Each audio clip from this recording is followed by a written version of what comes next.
এমন আগুন যা দুনিয়ার আগুন থেকে ৭০ গুণ বেশি তীব্র হবে। মানুষ তাতে জ্বলে পড়ে যন্ত্রণায় ছটফট করবে, কিন্তু মৃত্যু ঘটবে না। সেখানে এমন ভয়ঙ্কর ঠান্ডা থাকবে যে মানুষ বরফের মতো জমে যাবে। সেখানে খাবার হিসেবে দেওয়া হবে কাঁটাযুক্ত বিষাক্ত জাক্কুম ফল, যা খেয়ে মানুষ যন্ত্রণায় ছটফট করবে। গ্লাস দিয়ে তাদেরকে পান করানো হবে ফুটন্ত পানি, দুর্গন্ধযুক্ত রক্ত ও পুজ। হ্যাঁ বন্ধু, এটা সেই ভয়াবহ জাহান্নাম যা প্রতিটি অপরাধীকে ফেস করতে হবে। আসুন এই ভিডিওতে সেই জাহান্নামের শুরু থেকে শেষ পর্যন্ত গল্প শুনে আসি, যার প্রতিটি কথা কোরআন ও হাদিস থেকে নেওয়া, কিন্তু দৃশ্যগুলো আর্টিফিশিয়াল ইন্টেলিজেন্সের সূক্ষ্ম কল্পনা শক্তির তৈরি। ইসরাফিল আলাইহিস সালাম প্রথমবারের মতো একটা দীর্ঘ গভীর শ্বাস নিলেন। তারপর ঠোঁট ছুঁয়ে দিলেন শিঙায়।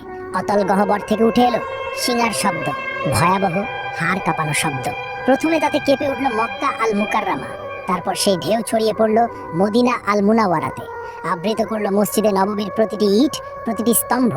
কাঁপলো ইস্তাম্বুল, দুলে উঠল ঐতিহাসিক আয়া সোফিয়া। লন্ডনে থেমে গেল বিগ বেনের সময়।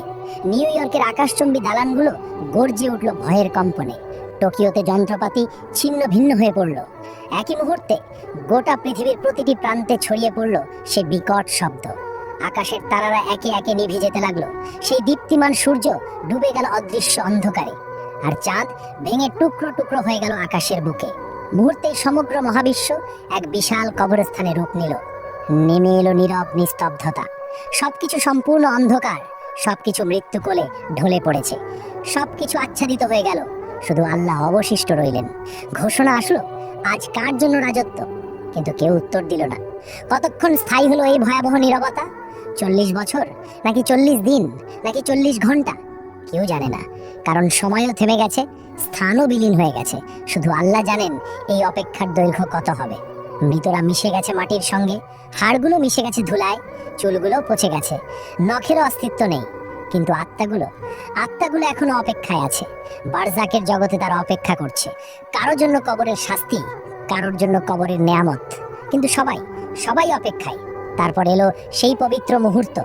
দ্বিতীয় আদেশ প্রতিধ্বনিত হলো, সিঙায় আবার ফু দাও ইসরাফিল। ফলে ইসরাফিল নিলেন দ্বিতীয়বার গভীর শ্বাস। কিন্তু এবার তা ভিন্ন, এবার তা জীবনের শ্বাস, এবার তা পুনরুত্থানের শ্বাস। ইসরাফিল দ্বিতীয়বারের মতো সিংহায় ফু দিলেন। শব্দ ছড়িয়ে গেল সর্বত্র। পৃথিবী ফেটে যেতে লাগলো প্রচন্ড শব্দে। এক এক করে কবরগুলো খুলে গেল। ভেতর থেকে উঠলো হাত, তারপর বাহু, তারপর মাথা। হাড়গুলো এক একে জোড়া লাগলো। মাংস জুড়ে গেল হাড়ের সঙ্গে, চুল গজিয়ে উঠলো মাথায়, চোখ বসে গেল চোখের কোটরে। প্রতিটি মানুষ দাঁড়িয়ে গেল একে একে, ধুলো মাটিতে ঢাকা, অবাক, নগ্ন, ভীত আর কাঁপছে। তারা জিজ্ঞেস করলো, কে আমাদের ঘুম থেকে জাগালো? তারপর তারা মনে করলো সেই ভয়াবহ সত্য। তারা বলতে লাগলো, হায় আফসোস আমাদের, নবীগণ সত্য বলেছিলেন। এটাই সেই প্রতিশ্রুতি যা দয়াময় আল্লাহ দিয়েছেন। এই চিৎকার ছড়িয়ে পড়লো চারদিকে, প্রতিধ্বনিত হলো আর্তনাদ। কিন্তু এখন অনেক দেরি হয়ে গেছে। ভয়ঙ্কর ভয় বিরাজ করছে সবখানে। তারা পালানোর জায়গা খুঁজছেন, কিন্তু নেই। তারা লুকানোর জায়গা খুঁজছেন, কিন্তু তাও নেই। তারপর দূর থেকে ভেসে আসছে কণ্ঠস্বর। ফেরেশতাগণ বললেন, লাইন ধরো, সবাই হাসরের ময়দানে যাও। এই আদেশ শুনে মানুষ যেন পালহারা ভেড়ার পাল টেনে নেওয়া হচ্ছে একে একে, দলবদ্ধভাবে। কাঁপতে কাঁপতে হাঁটছে, শ্বাস আটকে যাচ্ছে, হৃদপিণ্ড দ্রুত কাঁপছে। তারা ফিসফিস করছে, ইয়া রাব্বি, ইয়া রাব্বি। কিন্তু এখন অনেক দেরি হয়ে গেছে। যখন সুযোগ ছিল দুনিয়ায়, তখন তারা নামাজ পড়েনি, তখন তারা আল্লাহকে মনে রাখেনি। এখন মনে পড়ছে, কিন্তু খুব দেরি হয়ে গেছে। এদিকে হাসরের ময়দান পৃথিবীর মতো বিস্তৃত, বরং আরো প্রশস্ত। কোটি কোটি মানুষ, অসংখ্য প্রাণ একত্রে। আদম আলাইহিস সালাম থেকে শেষ নবজাতক পর্যন্ত সবাই এখানে উপস্থিত। অসংখ্য ভিড়, শ্বাস নেবার জায়গা নেই, চলাফেরার জায়গা নেই। মানুষ ভয়ে একে অপরকে চেপে ধরছে। সূর্যকে কাছে আনা হয়েছে, ঠিক মাথার উপরে, শুধু 1 মাইল দূরে। কি অসহ্য তাপ! শরীর থেকে ঘাম ঝরছে অবিরত। কেউ তাদের গোড়ালি পর্যন্ত ঘামে ডুবে আছে, এরা সামান্য পাপী। কেউ হাঁটু পর্যন্ত ডুবে আছে, এরা মাঝারি পাপী। কেউ কোমর পর্যন্ত ডুবে আছে, এরা অনেক পাপী। কেউ গলা পর্যন্ত ডুবে আছে, এরা মারাত্মক পাপী। কেউ ঘামের মধ্যে মুখ নাক ঢেকে আছে, এরা সবচেয়ে ভয়ঙ্কর পাপী। তারা ঘামে ডুবে যাচ্ছে, কিন্তু মরতে পারছে না, কারণ মৃত্যু আর নেই। এই শাস্তির মধ্যেই সময় অতিবাহিত হচ্ছে। বছরের পর বছর কেটে যাচ্ছে, তবুও তারা দাঁড়িয়ে হাসরের ময়দানে। 1000 বছর গেল, 2000 বছর গেল, 3000 গেল, 5000 গেল, 10,000 গেল, এইভাবে 50,000 বছর চলে গেল। তবুও তারা অপেক্ষায়, তারা কাঁদছে, ইয়া রাব্বি, ইয়া রাব্বি, আমাদের বিচার শুরু করো না এখনই। এই অপেক্ষা শাস্তির চেয়েও কঠিন। আমাদেরকে জাহান্নামে নিক্ষেপ করো, কিন্তু তবু এই অপেক্ষা শেষ করো, আমরা আর পারছি না। কিন্তু আল্লাহ, যিনি ন্যায় বিচারক, তাদেরকে অপেক্ষায় রাখলেন, কারণ দুনিয়ায় তারা তার আদেশকে অপেক্ষায় রেখেছিল। তারা সালাত বিলম্ব করেছিল, তারা তওবা পিছিয়ে দিয়েছিল, আর আজ তারাই অপেক্ষায়। এমন সময় জাহান্নামের আগমন। হঠাৎ দূর থেকে একটা ভয়ঙ্কর শব্দ ভেসে এলো, যেন হাজার আগ্নেয়গিরি বিস্ফোরিত হচ্ছে, যেন লক্ষ ভূমিকম্প একসঙ্গে ঘটছে।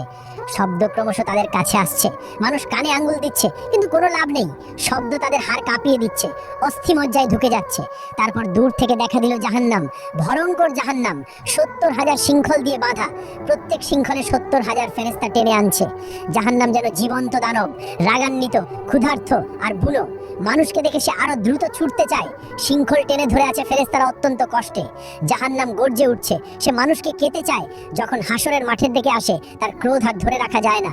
হঠাৎ ভেতর থেকে বের হলো এক বিশাল অগ্নিপিণ্ড, একটি মোটো পাহাড়ের মতো আকারের জ্বলন্ত দাউ দাউ করা আগুন।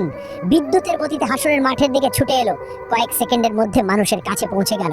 সেই আগুন দেখে মানুষ পাগল হয়ে গেল। তারা দৌড়াতে লাগলো, কিন্তু কোথায়? সেই জায়গা তো নেই। যেদিকে দৌড়াচ্ছে আগুন ওখানেই, যেদিকে তাকাচ্ছে আগুন সেখানেই। তারা লুকিয়ে যাবার জায়গা খুঁজছেন, নিজেদের মাটিতে ছুঁড়ে ফেলছেন, কিন্তু আগুন থেমে নেই, এগিয়ে আসছেই অবিরত। মাত্র কয়েক সেকেন্ড বাকি, এর মধ্যেই এটি পুড়িয়ে ফেলবে সমগ্র হাসরের ময়দান। কোটি কোটি মানুষ ছাই হয়ে যাবে। কিন্তু সেই শেষ মুহূর্তে আসমান থেকে নূরের ঝলক নিয়ে আসবেন জিবরাইল আলাইহিস সালাম। তার হাতে একটি ছোট পাত্র, ভেতরে স্বচ্ছ এক তরল পানি। তিনি সেই তরল ঢেলে দিলেন সেই বিশাল অগ্নিখণ্ডের উপর। সঙ্গে সঙ্গে উঠল ঘন বাষ্প। আগুন তাৎক্ষণিক নিভে গেল, ফলে বরফ শীতল এক পাথরে পরিণত হলো। কোটি কোটি মানুষ একই মুহূর্তে গভীর শ্বাস নিল, যেন তারা বেঁচে গেল। কিন্তু এটি শেষ রক্ষে ছিল না। মানুষ হতবাক হয়ে জিজ্ঞেস করলো, ওটা কি তরল পানি ছিল? কিভাবে এত ভীতিকর আগুন নিভে গেল? তখন জিবরাইল আলাইহিস সালাম বললেন, ওটা ছিল তোমাদের চোখের জল। দুনিয়ায় যে চোখের জল তোমরা ফেলেছিলে, রাতের বেলায় সালাতে কাঁদতে কাঁদতে, আল্লাহর ভয়ে, তার ভালোবাসায়, নিজের গুনাহের অনুশোচনায়, কুরআন পড়তে গিয়ে, আজান শুনতে গিয়ে, মায়ের বাবার জন্য দোয়া করতে গিয়ে, এটা সেই পবিত্র অশ্রু। এগুলোই এই আগুন নিভিয়েছে, তোমাদেরকে রক্ষা করেছে, কিন্তু তা কেবল অল্প সময়ের জন্য। তখন মুমিনরা আনন্দে কেঁদে বলল, আলহামদুলিল্লাহ, আলহামদুলিল্লাহ। আর কাফেররা ভয়ে কাঁপবে আরো বেশি, কারণ তাদের কোনো অশ্রু নেই, ফলে তাদের রক্ষাকারীও নেই। অতঃপর হিসাবের সময় এসে গেল। নাম ধরে ডাকা হচ্ছে একে একে। যার নাম ডাকা হয় সে কাঁপতে কাঁপতে আল্লাহর সামনে আসে। ভয়ে হৃৎপিণ্ড ফেটে যাওয়ার মতো অবস্থা, শ্বাস বন্ধ হয়ে আসে।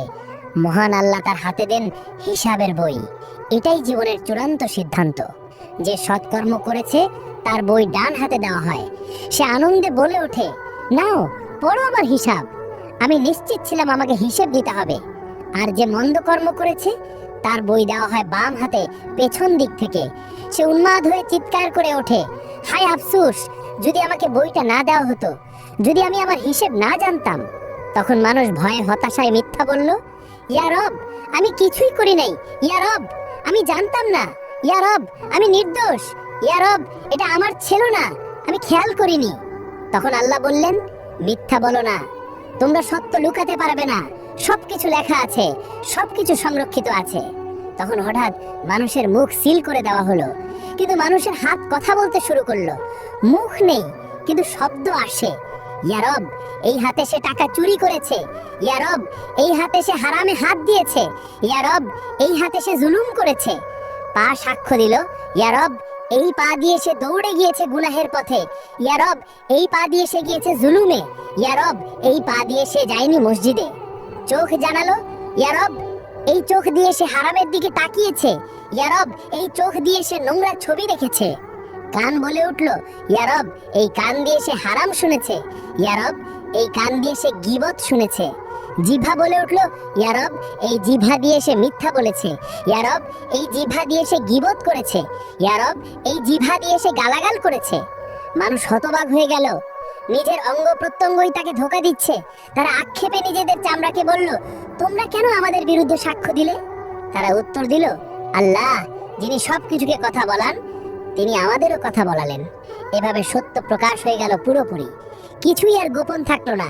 সে আর মিথ্যা বলতে পারলো না, সে আর অস্বীকার করতে পারলো না, কারণ তার নিজের দেহ সাক্ষ্য দিয়েছে